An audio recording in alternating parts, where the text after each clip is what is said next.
The giver, Lois Lowry. It was almost December, and Jonas was beginning to be frightened. No, wrong word, Jonas thought. Frightened meant a deep, escaping feeling of something terrible about to happen.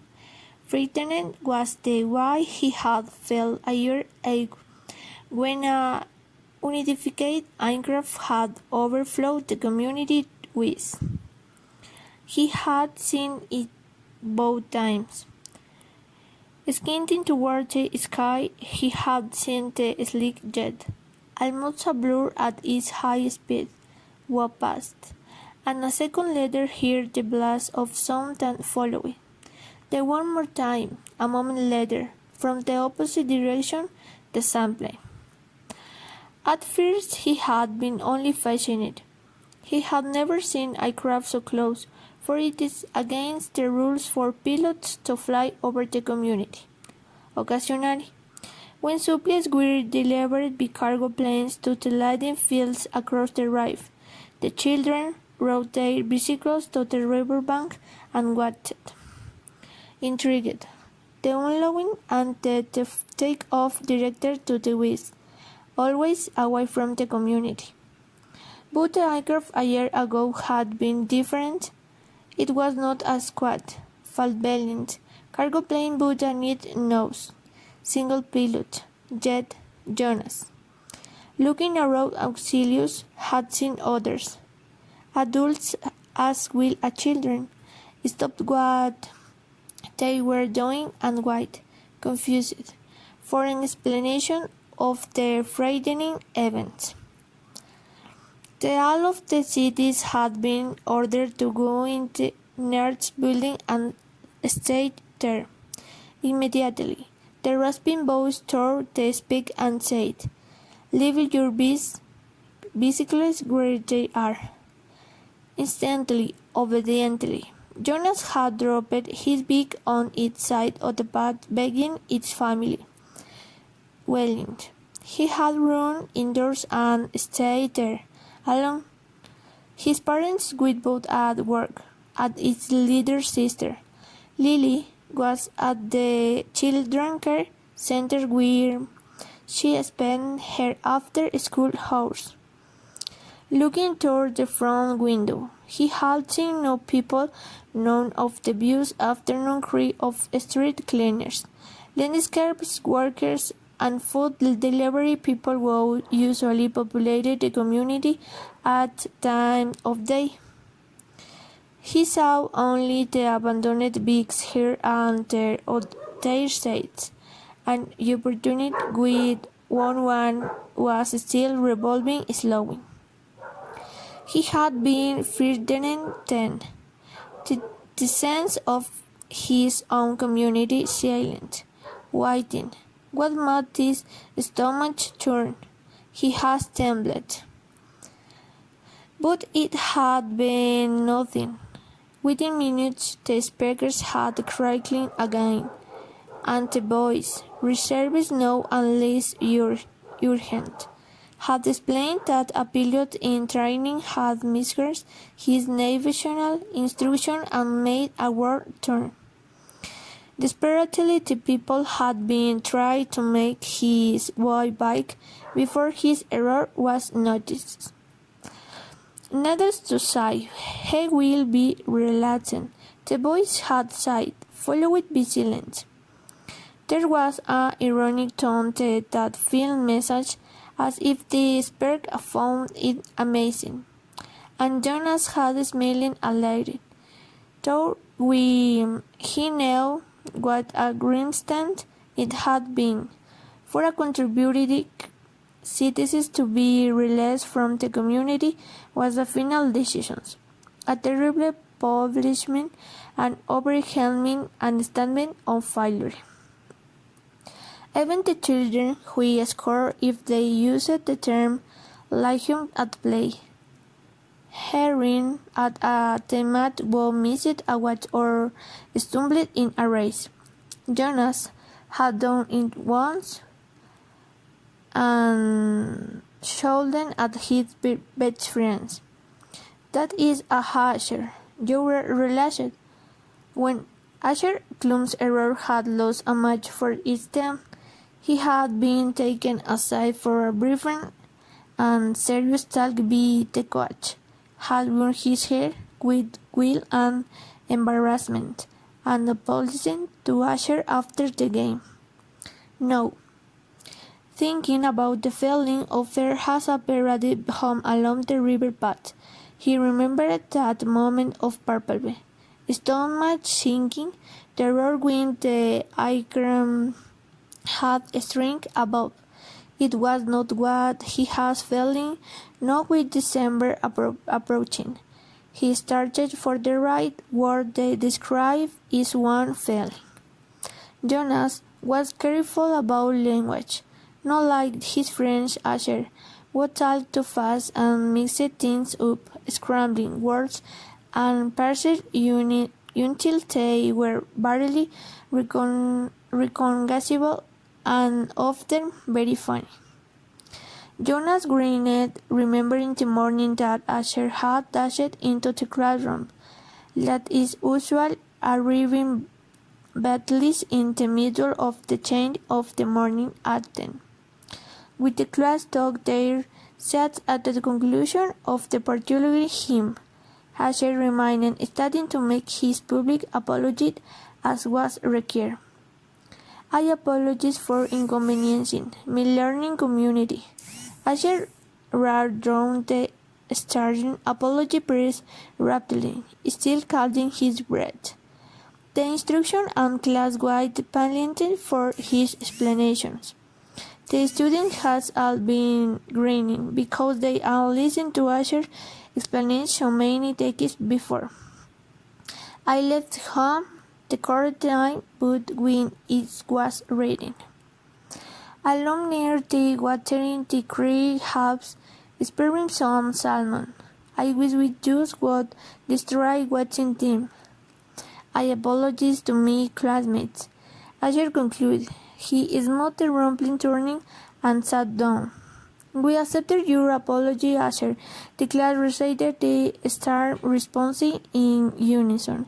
Many of the students were biting their lips to creep for laughing. I accepted your apology, Asher, the instruction said. He was smiling. And I thank you, because once again you have proven an opportunity for a lesson in language. Destroy is too strong an adjective to describe salmon being. We turned and wrote destroy on the institutional board, beside in the word distracted.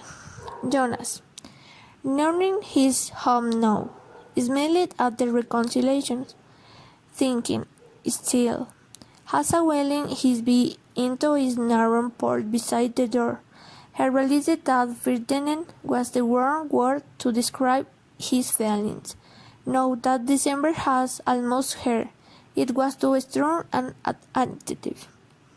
He had waited a long time for the special December. Not that it was almost upon him he was frightened, but he has. Kiger he decided he has cared for it the commune, and he has exited certainly. All of the elements were exactly about the event that would be coming so soon. But there was a little shudder of nervousness when he thought about it, about what may happen. A pensive Jonas decided, that's what I am. Wow, wants to be first stunning for feelings, Jonas? Father asked, and the conclusion of their evening meal. It was one the brutal, severing tales of feelings. Sometimes Jonas and his sisters, Lily, a group of tongues overwhelmed with two girls' fears. Their parents, of course, were part of the ritual. They, too, told their feelings each evening. But like all parents, all adults, they didn't fig and wither for their turn. Nor did Jonas, Toning. His feelings were too complicated this evening. He wanted to share them, but he wasn't able to begin the process of sifting through his own complicated emotions, even with the help that we knew his parents could give. "You will, Lily," he sighed, saying his sister, who was much younger, only a 7, wiggling with impatience in her chair. "I felt very angry this afternoon," Lily announced.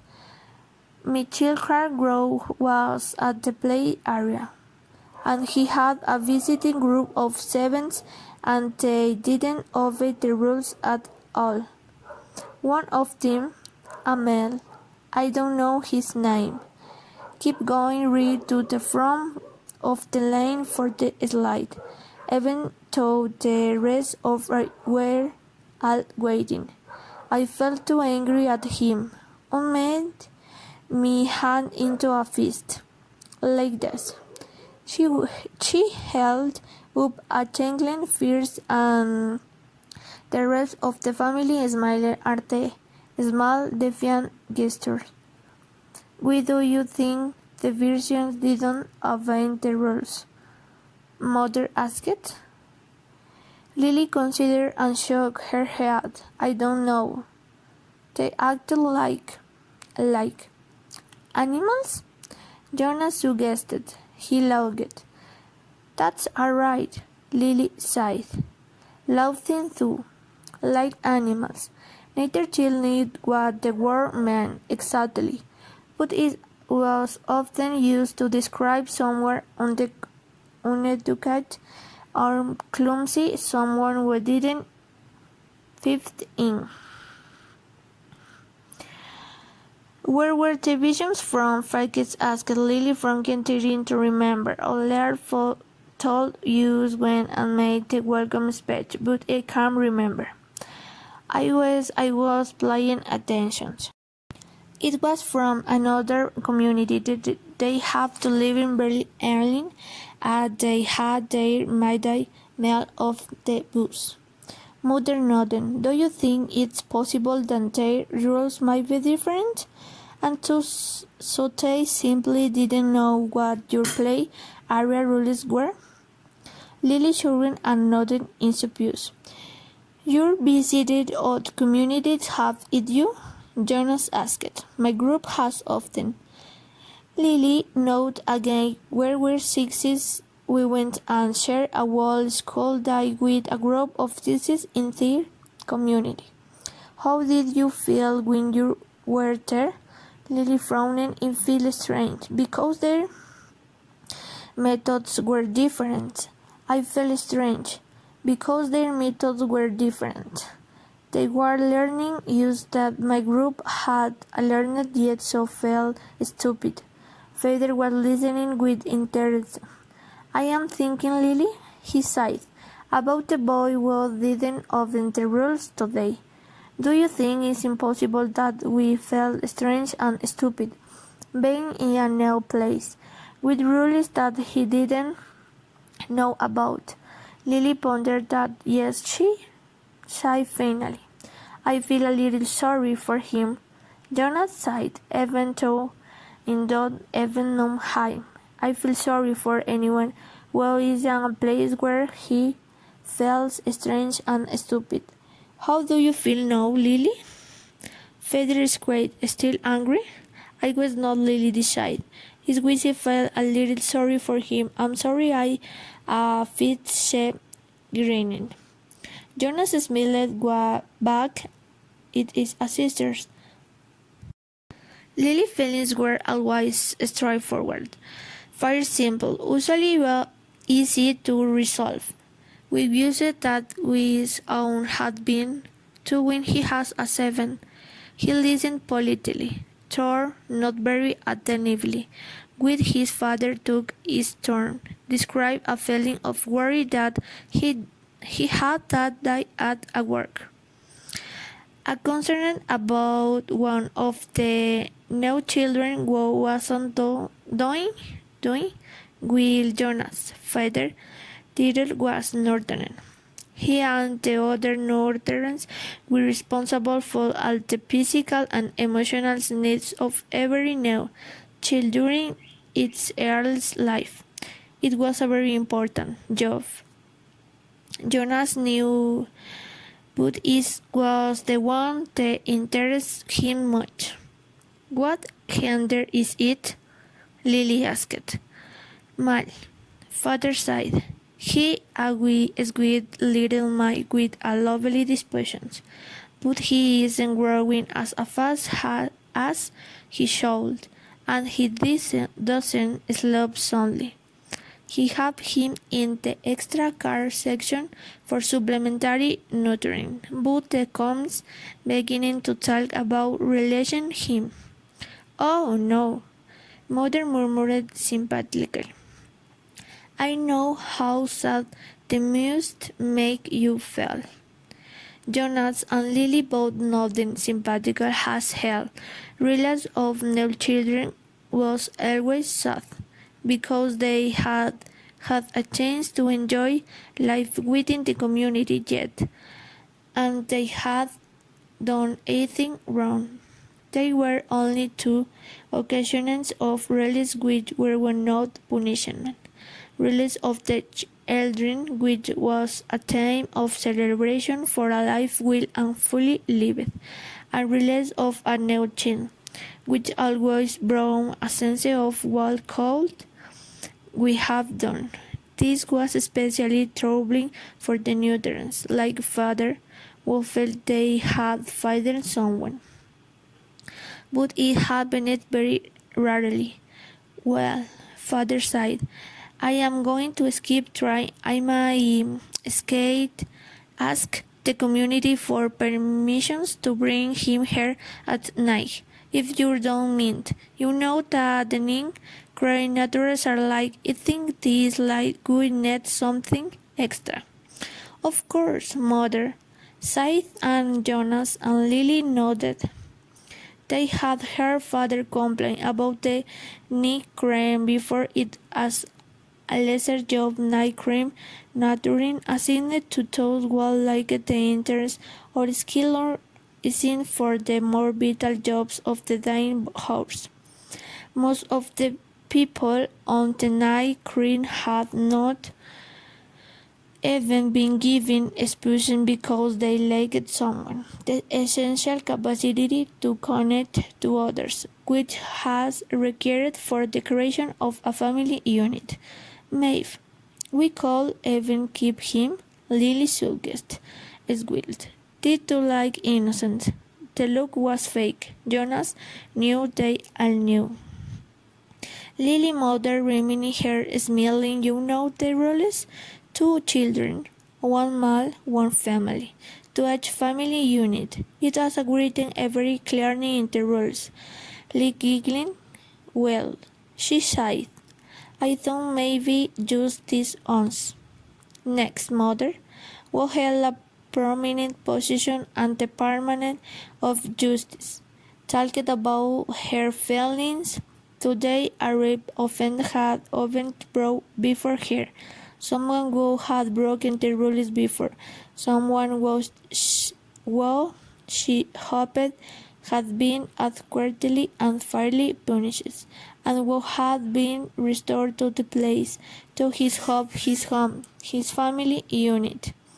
To see him brought before her a second time caused her overwhelming feelings of frustration and anger. And even with that, she had made a difference in his life.